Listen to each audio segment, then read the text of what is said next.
بھوک پھرتی ہے میرے ملک میں ننگے پاؤں، رزق ظالم کی تجوری میں چھپا بیٹھا ہے۔ السلام علیکم۔ آج کی اس ویڈیو میں آپ لوگوں کے لیے ایک بہت ہی خوبصورت واقعہ لے کر آئی ہوں، اور یہ حکایت رومی میں سے ایک حکایت ہے۔ اس کا عنوان ہے نقلی ہیرا۔ امید کرتی ہوں کہ آپ کو یہ ویڈیو ضرور پسند آئے گی۔ آپ نے ویڈیو کو اینڈ تک ضرور دیکھنا ہے اور ویڈیو کو لائک اور شیئر بھی ضرور کرنا ہے۔ تو آئیے اپنی ویڈیو کا آغاز کرتے ہیں۔ ایک یہودی کے پاس ایک مسلمان ہیرے تراشنے کا کام کرتا تھا، جو اپنے کام میں ہنرمند اور حد سے زیادہ ایماندار تھا۔ یہودی سونار کی کاریگری سے بے تحاشا نفع کمانے کے باوجود اسے مناسب معاوضہ ادا نہ کرتا تھا، جس کی وجہ سے وہ بمشکل اپنے گھر کا خرچہ پورا کرتا تھا۔ یوں ہی کام کرتے کرتے اس نے عمر گزار دی۔ اس کی بیٹی جوان ہو گئی۔ وہ اپنی قلیل آمدنی میں سے کچھ بھی جمع نہ کر سکا تھا۔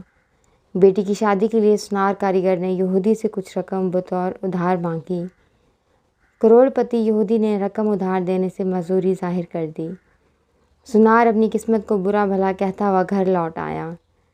رقم ادھار نہ ملنے پر بیوی نے سخت ناراضگی اور طعنوں کے تیر برسا کر الگ استقبال کیا۔ پریشان حال بیچارہ ساری رات سوچتا رہا اب کیا ہوگا۔ دوسرے دن وہ دکان پر نہ گیا۔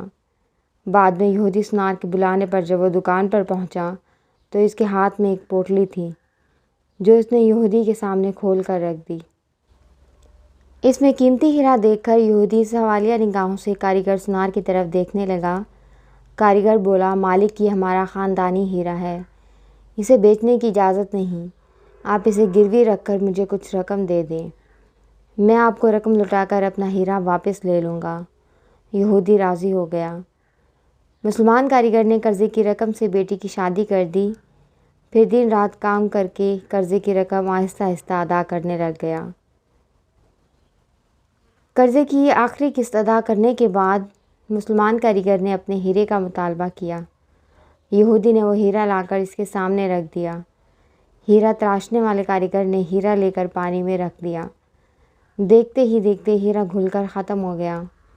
ہیرا تراشنے والے کاریگر نے کہا، مالک کی مصری کی ڈلی تھی، جسے میں نے اپنے فن سے ہیرے کا اس طرح سے روپ دے دیا کہ آپ جیسا سونار بھی دھوکہ کھا گیا۔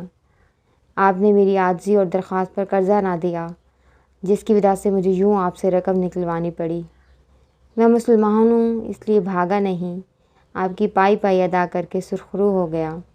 افسوس کہ آپ نے میری قدر نہ کی، اس لیے میں ملازمت چھوڑ کر جا رہا ہوں۔ کاریگر یہودی کو پریشان چھوڑ کر چل دیا۔ درس حیات: اللہ تعالیٰ کا حکم ہے کہ ضرورت مندوں کی ضروریات کو پورا کیا جائے۔ ایسا کرنے سے معاشرے سے برائیاں ختم ہو جاتی ہیں۔ ہمیں چاہیے کہ ہم اپنے آپ کو دیکھیں، ہم اپنے کردار پر، اپنی شخصیت پر نظر ڈالیں کہ ہم بھی کسی ایسی عادت میں مبتلا تو نہیں جو دوسروں کو تکلیف میں ڈالتی ہیں۔